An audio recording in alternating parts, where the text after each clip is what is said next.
तो कैसे दोस्तों, आज हम उस थिंकिंग के बारे में बात करने वाले हैं। जब तुम कनाडा मूव होते हो, यूएस मूव होते हो या फिर कोई भी कंट्री में मूव होते हो स्टडी वीज़ा पे, तो वहाँ के आपके रिश्तेदार हो गए, आपके पड़ोसी हो गए, यही सोचते होगे भाई वो तो वहाँ जाके डॉलर कमा रहा होगा, लाखों रुपए कमा रहा होगा और घर भेज रहा होगा। जबकि ये बिल्कुल भाई इसके अपोजिट होता है। यहाँ पे अगर कोई बंदा स्टडी वीज़ा पे आ रहा होता है ना, और सिचुएशन अलग होती है। वर्क परमिट पे सिचुएशन अलग होती है, पीआर पे सिचुएशन अलग होती है। तो सबसे पहले बात करते हैं भाई स्टडी वीज़ा पे। अगर कोई बंदा स्टडी वीज़ा पे आ रहा होता है ना, उसको सिर्फ 20 घंटे मिलते हैं हफ्ते के, या फिर कोई भी कंट्री में आ रहा होता है तो 20 घंटे काम कर सकता है सिर्फ हफ्ते के। तो कितने डॉलर कमा पाएगा वो? यहाँ पे मिनिमम वेज चलती है 17-18, जो कि यहाँ के कनाडा की मिनिमम वेज है। अगर इसके हिसाब से हफ्ते के 20 घंटे काम करेगा तो वो क्या ही कमा पाएगा? 300-350 डॉलर। महीने कितने हो गए?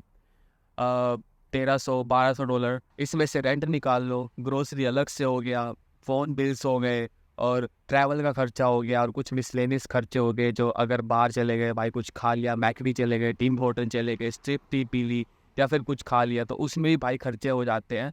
तो ये लगा लो भाई, ऑन एन एवरेज आपका महीने का खर्चा, अगर आप कम खर्चे कर रहे हो तो 1100-1200 डॉलर आ ही जाता है भाई, खींच खिंचा के। तो क्या ही कमा पाएगा वो? मुश्किल से बचेंगे उसके पास 200 से 300 डॉलर। इसमें से भी भाई कई बार खर्चा हो जाता है कॉलेज के लिए, कॉलेज का कुछ प्रिंटिंग करवाना पड़ गया, या फिर कोई इम्पोर्टेंट वर्क हो गया, उसके लिए कुछ करवाना पड़ गया, तो क्या ही कमा पाएगा? तो सारे खर्चे तो यही भाई कंप्लीट हो जाते हैं उसमें। तो ये कह सकते हैं कि भाई स्टडी वीज़ा पे कमाना बहुत ज़्यादा मुश्किल होता है हर एक बंदे के लिए। और बहुत से बंदे कहते हैं कि यहाँ पे कैश में कर लो काम, कैश जबकि यहाँ पे इलीगल होता है। ठीक है, अगर आप पकड़े गए ना तो स्ट्रिक्ट एक्शन भी हो सकता है आपके खिलाफ, आपको वापस ही भेजा जा सकता है आपकी कंट्री में, कुछ भी हो सकता है भाई। तो मैं तो कहूँगा ही नहीं भाई आप इलीगली काम करो। चलो औखा सौखा होके किसी ने भाई कैश पे ले भी लिया काम, ठीक है, कितना कितना पर आर डॉलर मिल जाएगा उसको? 10, 12, 13 इतने पर आर डॉलर मिलता है यहाँ पे कैश पे, क्योंकि इतनी चीप लेबर यहाँ पे भरी पड़ी है। इतनी मास इमिग्रेशन हुआ है ना, मास लेवल पे इमिग्रेशन हुआ है, उसके कारण यहाँ पे बहुत सारे बंदे आ गए यहाँ पे। तो अगर उनको ना $12 पर आवर पे भी काम मिल रहा है ना, वो भी ले लेते हैं, क्योंकि उनको काम नहीं मिल रहा है, इसीलिए वो फ़ायदा उठाते हैं कई स्टूडेंट्स का कि $12 पे आ जा, तेरे को काम दे देंगे, ठीक है, और कर ले भाई। और स्टूडेंट्स के खर्चे यही ख़त्म नहीं होते हैं, उनकी फ़ीस भी हो गई भाई, फ़ीस भी उड़ना बहुत ज़्यादा मुश्किल हो जाता है। तो उनको शिफ्ट लगानी पड़ती है, जैसे ब्रेक हो गया, ठीक है, कॉलेज से ब्रेक ले लिया 2 महीने का, 3 महीने का, तो उसमें वो फुल टाइम काम कर सकते हैं। फिर भी वो इतना पैसा नहीं कमा पाते कि अपनी फ़ीस भर पाए, तो उनको ना चाहते हुए भी घर से पैसा मंगवाना ही पड़ता है कई बार। तो अब बात करते हैं भाई, जो वर्क परमिट हो गया उस पे काम करने वाले बंदों की, उस पे थोड़ी लाइफ ट्रैक पे आनी स्टार्ट हो जाती है, यानी अच्छा काम मिलना स्टार्ट हो जाता है। अगर आपके पास स्किल है, अच्छी स्किल है, तो आपको 21, 22, 23 डॉलर पर आवर मिलना स्टार्ट हो जाता है, अगर आपके पास स्किल है। अगर आपने कोई अच्छी यूनिवर्सिटी से अपनी पढ़ाई की हो, ठीक है, कोई ऐसा कोर्स हो गया, या फिर आपने कोई ऐसी यूनिवर्सिटी से कोई ऐसा कोर्स कर रखा हो जो कनाडा की इकोनॉमी को बूस्ट करने में हेल्प करेगा, बट स्टिल फिर भी आपको भाई चैलेंजेस देखने को मिलेंगे ही मिलेंगे।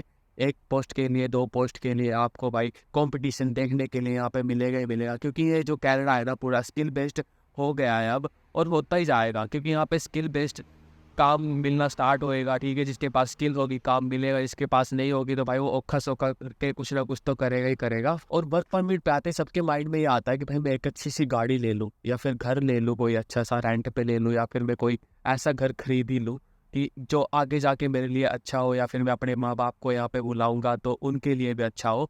तो यहाँ पे घर लेना भी बहुत ज़्यादा मुश्किल हो गया है, क्योंकि हर एक जो मेरे पीछे घर हो गया ना, ठीक है, ये घर कम से कम 1 मिलियन प्लस है, $1 मिलियन प्लस का है ये घर, और बहुत ज़्यादा महंगा है। आई नो ये घर इतना बड़ा भी नहीं है, छोटा ही घर है ये, फिर भी ये इतना महंगा घर है यहाँ पे कनाडा में। मैं हर एक वीडियो बताता रहता हूँ, रेंट भी बहुत ज़्यादा महंगे हुए हैं। रेंट क्या है यहाँ पे?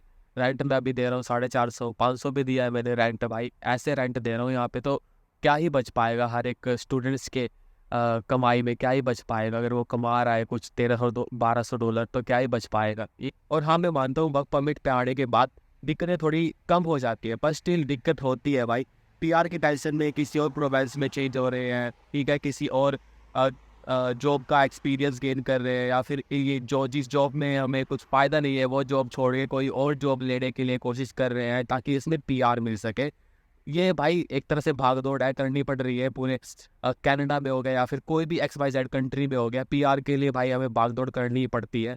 क्योंकि भाई एक बंदा 30 से 40 लाख लगा के आया है, उसको पीआर तो चाहिए ही चाहिए। उसका क्या गोल होता है आते ही यहाँ पे, भाई अच्छा काम मिल जाए, वर्क परमिट मिल जाए, फिर पीआर मिल जाए, यही गोल होता है हर एक बंदे का यहाँ पे आने के बाद कनाडा में।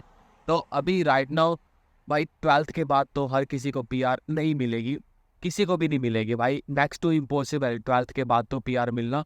अगर आप ग्रेजुएशन करके आ रहे हो तो ठीक स्ट्रीम में करके आ रहे हो, यानी एक ऐसी स्ट्रीम में करके आ रहे हो जहाँ पे कनाडा में आके बहुत ज़्यादा हेल्पफुल है आपके लिए भी और कनाडा के लिए भी, तो भाई अच्छा आपका सीआर स्कोर बढ़ सकता है। तो और आपको पीआर मिलने के चांसेस बहुत ज़्यादा बढ़ सकते हैं, आपका सीआर स्कोर भी बढ़ सकता है। अगर आपने फ्रेंच सीख ली तो उसके भी बहुत ज़्यादा पॉइंट मिलेंगे। मैंने 2-3 वीडियो में बताया कि फ्रेंच सीख लो, फ्रेंच सीखने के बाद तो आपको अच्छे पॉइंट्स मिलेंगे, आपके सीआर स्कोर में वो भी बढ़ेंगे। तो दोस्तों मैंने बता ही दिया है एक स्टूडेंट स्टडी वीज़ा पे कितना ही कमा सकता है, 1300 1200 या $1400। तो कट कटा के भाई क्या ही बच पाएगा उसके पास, $300 या फिर $200। अगर हाँ उसको कॉलेज के बाद ब्रेक मिल गया है तो वो थोड़ा बहुत पैसा कमा सकता है, थोड़ी बहुत फीसें इकट्ठी कर सकता है। अगर बात की जाए वो पहले टाइम की, जब अनलिमिटेड आवर्स था तो पहले भाई 40 घंटे भी बंदे काम किया करते थे, फीस से आराम से निकल रही थी, बंदे मज़े में अपना काम कर रहे थे, फीस से निकाल रहे थे। पर अब जब 24 घंटे हो गए या फिर 20 घंटे रह गए बंदे के पास, तो भाई वो कितने ही पैसा कमा पाएगा, 1300 या $1200 बस इतना ही कमा पाएगा। कट कटा के उसके पास $200 बचेंगे या फिर $300 बचेंगे। तो ये भाई थिंकिंग, एक थिंकिंग बनी पड़ी है ना, जो रिलेटिव्स हो गए या फिर कोई पड़ोसी हो गया, ये सोचता है कि भाई उसने तो बहुत ज़्यादा पैसा कमा लिया होगा, लाखों कमा रहा होगा, डॉलर भेज रहा होगा अपने घर। ये नहीं होता यहाँ पे, 20 घंटे ही काम करना होता है यहाँ पे हफ्ते में, और कितना कमा पाएगा वो हफ्ते में, 300 $350, और फिर उसके बाद $1300 पूरे महीने के। तो दोस्तों यही बताना था। बहुत से बंदे सोचते हैं ऐसा कि हमारे पड़ोसी हो गए या फिर कोई भी हो गया कि इसका लड़का डॉलर कमा रहा होगा, बहुत ज़्यादा पैसे कमा रहा होगा। बस यही बताना था मेरे को। वैसे आज का मौसम कुछ अच्छा नहीं था, मैं बारिश रुकने का टाइम देख रहा था पर रुक नहीं रही थी यार बारिश, इसलिए मैं वीडियो नहीं बना पा रहा था। अभी शाम के बज चुके हैं 8 और अब बना रहा हूँ मैं वीडियो। तब का तो बरस ही रहा है, देख लो सड़क कितनी गिल्ली पड़ी है भाई। बैठ के वीडियो भी नहीं बना सकता यहाँ पे क्योंकि स्टेयर भी गिल्ली पड़ी है, उस साइड भी गिल्ला पड़ा है, तो मैं बैठ के भी वीडियो नहीं बना सकता। बस यही था आज के लिए जो कि मैं वीडियो में बताना चाह रहा था कि भाई स्टूडेंट्स इतना कमा नहीं पाते। तो मिलते हैं किसी नई वीडियो में किसी नए टॉपिक के साथ, तब तक के लिए बाय।